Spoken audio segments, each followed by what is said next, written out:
Muy bien, vamos a nuestra entrevista del día de hoy. Hoy, como les decía, antes de este bloque vamos a hablar sobre el tema de la inflación.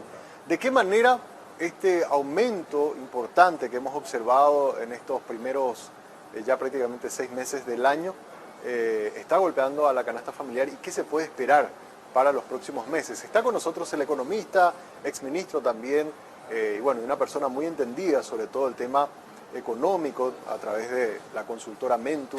Es el señor Hugo Roy quien se encuentra con nosotros en línea en este momento. ¿Cómo te va, Hugo? Muy buenos días. ¿Qué tal, Samuel? ¿Cómo estás? Un gusto saludarte a vos y a toda la audiencia del canal. Bueno, Hugo, estábamos observando los datos del índice de precios al consumidor y tenemos una inflación interanual de 11,4%, uno de los niveles más altos que se ha observado en los últimos por lo menos 10 años. Y la pregunta es, ¿cuándo se espera que estos ajustes que estuvo haciendo Banco Central en su política monetaria comience a tener algún tipo de efecto? Sobre todo porque mucho de esta inflación entendemos que son por factores externos que están incidiendo también en los precios de la canasta familiar. ¿Qué están observando ustedes desde Mentu, Hugo? Y yo creo que lo que comentaste es sumamente importante. La inflación existe, es la suba sistemática de los precios. ¿Cómo nos afecta a nosotros la suba de los precios? Que los mismos guaraníes nos permiten comprar menos cosas, en poder de compra. O sea, el impacto que tenemos por una suba de precios es en la capacidad de compra que tenemos las personas. ¿Cuándo existe inflación? Y básicamente la inflación tiene dos causas, o por el lado de la oferta o por el lado de la demanda, digamos, ¿verdad? En el caso de la demanda, cuando todas las personas queremos ir a comprar más cosas, entonces las empresas dicen subamos los precios porque no acompañan la capacidad de producción a la demanda. Y por otro lado, por el lado de la oferta, es cuando los insumos se incrementan sistemáticamente. Las políticas que hoy se están implementando con mucha fuerza en Paraguay y en algunos países son políticas monetarias que suben la tasa de interés a los efectos de qué? De disminuir la demanda. Presumiendo que parte de la causa de por qué hay más demanda es porque hay más billetes y moneda en circulación. O sea, lo que quieren es retirar billetes y moneda de la circulación, con eso disminuir el consumo, disminuir la inversión y de esa manera afectar a la presión inflacionaria y que disminuyeran los precios. Digamos, eso sería el escenario que hoy tenemos. La pregunta es, ¿será efectiva ese remedio? Obviamente, si la enfermedad, si los síntomas que se llaman inflación se deben a una enfermedad que se debe a incremento en la demanda, ese remedio es efectivo. El gran tema es que los hechos están ocurriendo, la inflación está ocurriendo, no solamente por el contexto de incremento de precios por la demanda, sino por un incremento de precios que viene por el lado de la oferta. Dicho de otra manera, lo que está ocurriendo es que los insumos a nivel mundial, o sea, causas externas en muchos de los casos, se incrementan, por ejemplo, el petróleo, por ejemplo, el acero, por ejemplo, el petróleo, por ejemplo, el acero, por ejemplo, los alimentos, entre otras cosas. Entonces, como la causa viene por el lado de la oferta, probablemente el impacto no va a ser del todo efectivo. No va a curar la enfermedad. Por eso es que la inflación se está resistiendo a bajar. Eh, ¿Por qué se implementa ese instrumento? Porque es más fácil hacerlo. Es una decisión del Banco Central, se implementa inmediatamente y inmediatamente reacciona el sistema financiero. Los instrumentos adecuados para disminuir la inflación que están causadas por el lado de la oferta son otros. Y deberíamos esperar que el gobierno implementara otro tipo de instrumentos. ¿Qué medidas se pueden tomar? Porque, por ejemplo, cuando se habló de este aumento importante, casi ya un 50-55% de incremento que venimos acumulando en el precio de los combustibles, se intentó hacer lo que es la política del subsidio, pero eso tuvo una resistencia enorme que al final el Congreso y el propio Ejecutivo tuvieron que retroceder y hoy con este libre mercado, ¿verdad? de alguna manera se siguen haciendo ajustes, ¿verdad? De hecho, incluso el propio Petropar, que dijo que iba a aguantar hasta mediados de este mes de junio, ya está anunciando que muy probablemente esta semana haga algún ajuste. ¿Qué instrumentos, aparte del ajuste de política monetaria, le queda al gobierno como para tomar alguna acción y tratar de alguna forma de suavizar un poco estos aumentos en los precios de la canasta, Hugo? Y obviamente el instrumento más efectivo es disminuir los costos, porque lo que tenemos es que el incremento de precio de los insumos no tiene un carácter transitorio, aparentemente tiene un carácter más permanente, de mayor plazo, no es que va a disminuir mañana. El precio del petróleo o la energía en general no va a disminuir dentro de un mes, el precio de los alimentos no se va a ajustar inmediatamente, entonces lo que tenemos es una inflación que probablemente tenga unas causas que permanezcan a través del tiempo. No se ve el fin de la guerra Ucrania-Rusia, la sanción económica le afecta más al resto del mundo que a Rusia, entonces ahí es donde tendríamos un efecto más permanente. Entonces las acciones tienen que ser más permanentes, no solo transitorias, ¿verdad? Eso por un lado. Por otro lado, ¿qué tipo de instrumentos? Dije disminuir costos. Una forma de disminuir costos son los subsidios. Y obviamente los subsidios aplicados de esa manera fue muy cuestionado. Pero nosotros podemos disminuir costos a la producción de bienes o a la importación de bienes a través de disminuir los costos de la burocracia, por ejemplo, o a través de subsidiar el transporte de carga al Paraguay, de todos los productos que Paraguay importa. De alguna u otra manera uno puede generar condiciones especiales para que el transporte fluvial o el transporte terrestre, que se ha encarecido enormemente a causas externas, disminuyera. Pero yo creo que el instrumento más efectivo en este momento sería la política fiscal. ¿Por qué la política fiscal? Porque en la economía hay tres sectores que gastan. Gastan las empresas, gastan las personas y gasta el sector público. Las empresas gastan para invertir. O sea, su gasto es inversión, que es producción futura.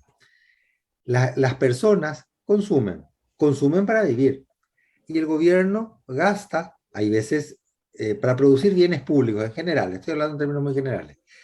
Cuando yo subo la tasa de interés, afecto a la inversión, es decir, afecto a mi capacidad futura.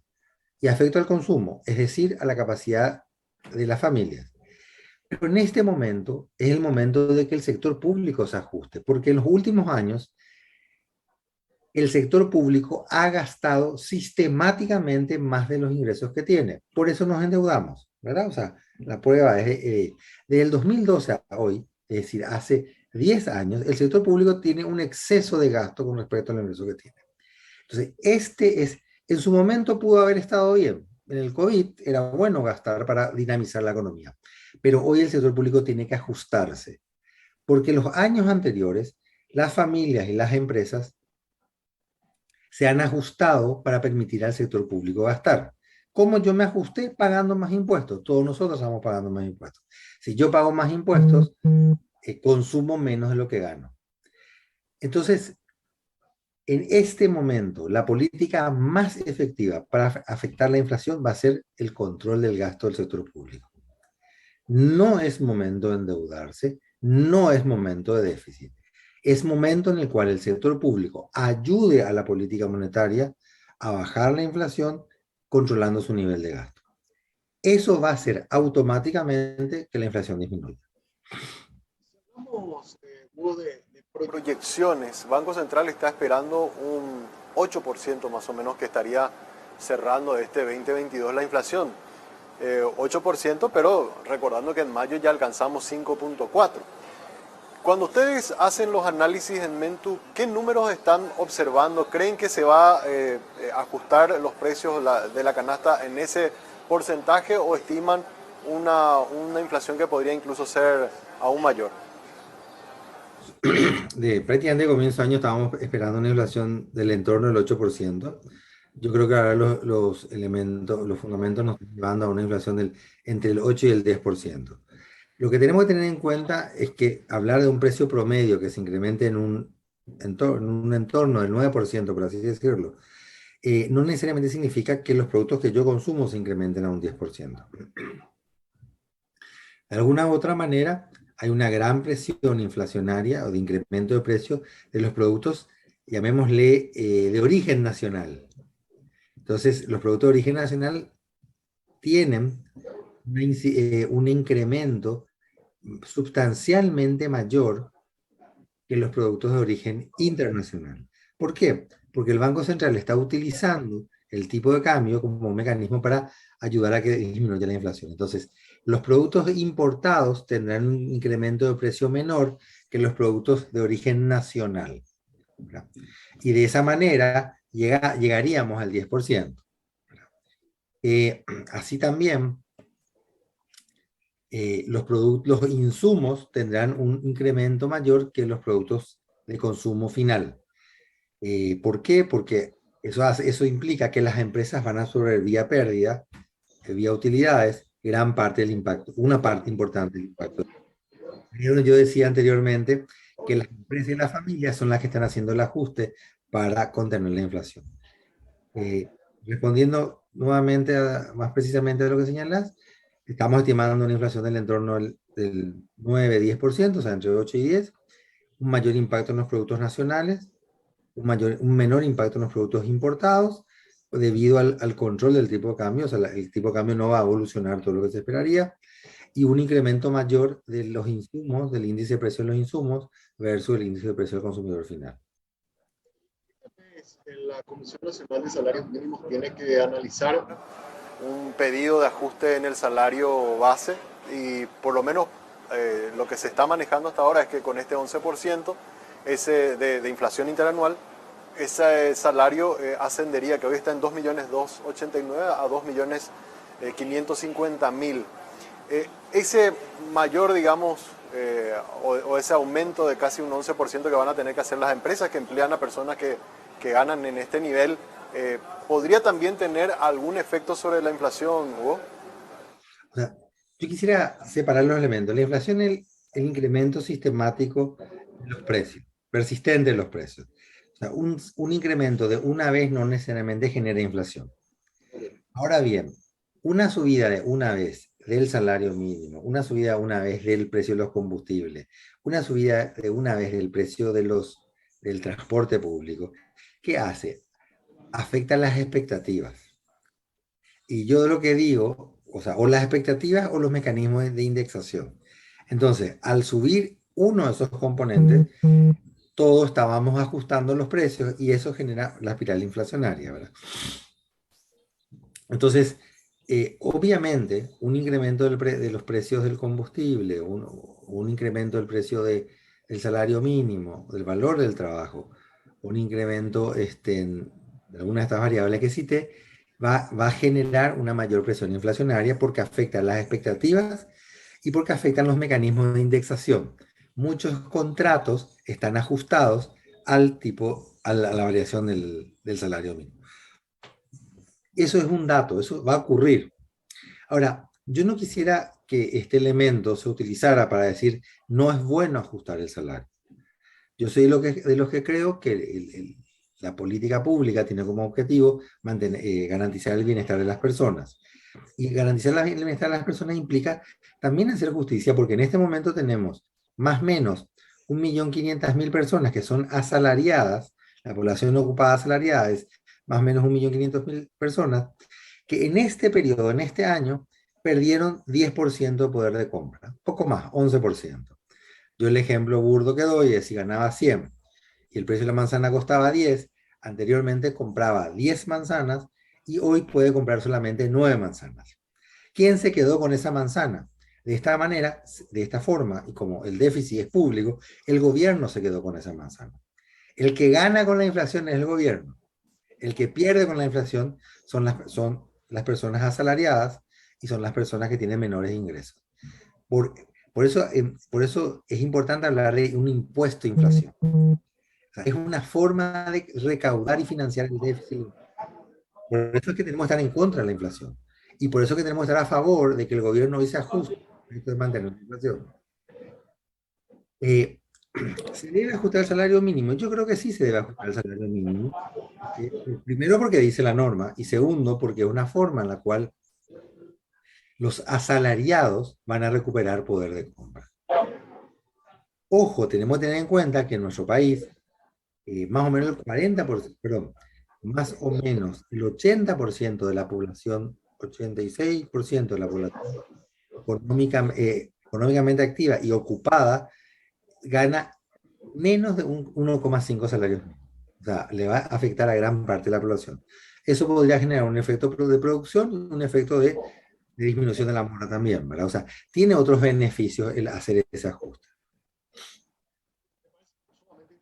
La propuesta que estás haciendo, Hugo, porque en realidad lo que hemos visto para contener la inflación es la política tradicional, Banco Central aumentando las tasas, hoy ya está en 7,25. Ayer estábamos hablando con directivos de bancos y ellos nos decían de que como esta inflación de alguna manera es importada también por efectos exógenos, comentaban de que el Banco Central debería tener ya más cuidado para seguir haciendo estos ajustes tan sucesivos.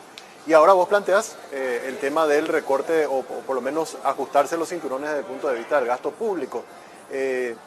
Podría ser una combinación, es decir, que Banco Central mantenga ya la tasa donde está, ya no haga más ajustes y que sea realmente el nuevo actor Hacienda el que comience a cortar aquellos gastos que por lo menos pueden ser prescindibles, Hugo. Mira, absolutamente de acuerdo con lo que planteas, en el sentido que los incrementos de tasa de interés sistemáticos, reiterativos y sorpresivos no son buenos para el conjunto de la economía.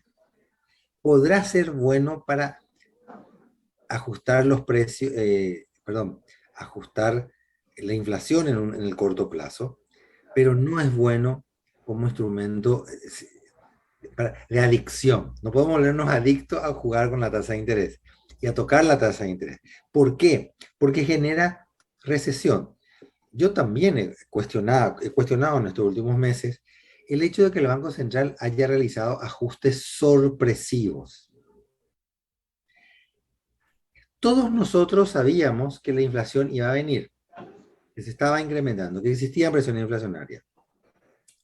Y probablemente gran parte de los actores económicos estaban percibiendo, o sea, los actores económicos informados, no los actores económicos, no el ciudadano común, el informado, estaba esperando de que vinieran ajustes de tasa de interés. ¿Qué pasa cuando yo, autoridad monetaria, le digo a la gente, voy a ajustar la tasa de interés en el futuro, de aquí a un mes, de aquí a 2 meses?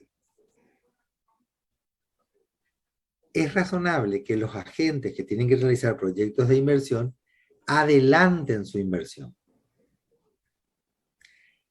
Entonces, cuando yo utilizo las expectativas como información, ¿verdad? Generando información, voy a ajustar en el futuro, entonces yo lo que, en vez de generar recesión, va a disminuir la actividad en el futuro, pero en el presente se va a incrementar el nivel de actividad. ¿Y qué ha hecho el Banco Central? El Banco Central lo que ha hecho es repentinamente subir la inflación sistemáticamente del año pasado, ¿verdad? Desde diciembre. Entonces, yo estaba dudando en hacer un proyecto de inversión hoy. Utilicé una determinada tasa de interés de descuento. ¿Y qué es lo que ocurrió? De la noche a la mañana, ese proyecto de inversión dejó de ser rentable porque la tasa de interés subió y la rentabilidad disminuyó. Y como me generó incertidumbre diciendo, ¿será que me va a subir nuevamente? Cosa que efectivamente ocurrió, lo que hice fue guardar la carpeta en el cajón del escritorio. La carpeta, el proyecto de inversión. Entonces, lo que yo señalo es que no solamente deberíamos ser más prudentes en la suba de tasa de interés y ojalá quedarnos en este nivel,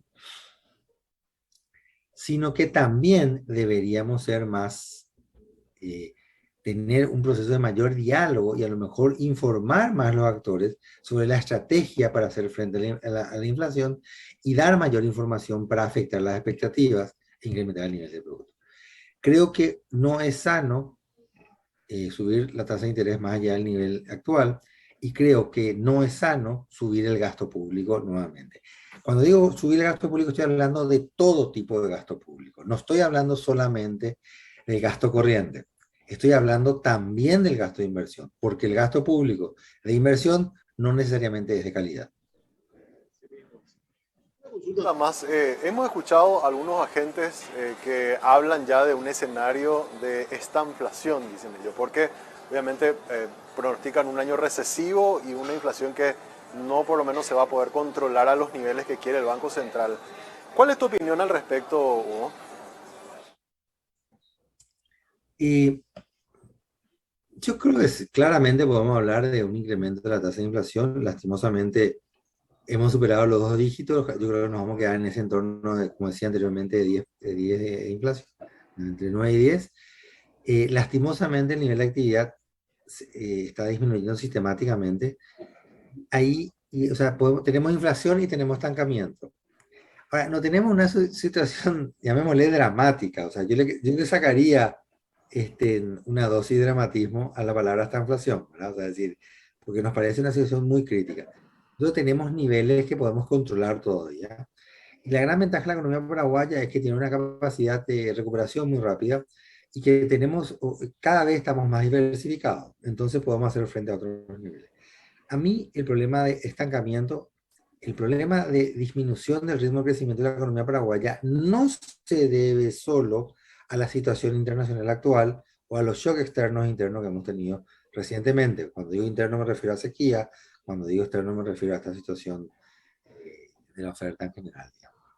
Sino se debe a una disminución de la capacidad productiva de la economía paraguaya. Si nosotros miramos en los últimos 5 años, o sea, cuando digo los últimos 5 años estoy hablando de prepandemia, ¿verdad? Nuestros niveles de crecimiento promedio es menor a 1%. Y menor a 1% significa que apenas crecemos o significa que estamos estancados. Estancado es no moverse y la economía paraguaya casi no se ha movido, casi no ha incrementado su nivel de producción. Entonces, el problema de la economía paraguaya es un problema estructural. En estos últimos días se habló del modelo. Yo creo que está bien, es cierto, el modelo se ha agotado, pero es aún más cierto que nosotros, los modelos de producción, la estrategia de desarrollo país, tienen que ser dinámicos, tienen que cambiar permanentemente. Y la discusión sobre el modelo de la economía paraguaya, la estrategia país que queremos continuar, es la que se ha estancado. Y la clase política y la clase empresarial está muy abocada a sus problemas de cortísimo plazo y no estamos pensando en el país que queremos. ¿Cuánto está pronosticando va a ser o va a variar este año el Producto Interno Bruto, Hugo? ¿Cuánto desde la consultora, cuánto esperan o cómo esperan que se comporte la economía? Banco Central habla prácticamente un estancamiento, 0,2% positivo. Hay algunos que son más, digamos, tienen una visión más optimista y otros que incluso hablan de una recesión cercana al 2%. En el caso de ustedes, en el análisis que hacen, ¿cuánto están esperando se pueda mover el PIB este año?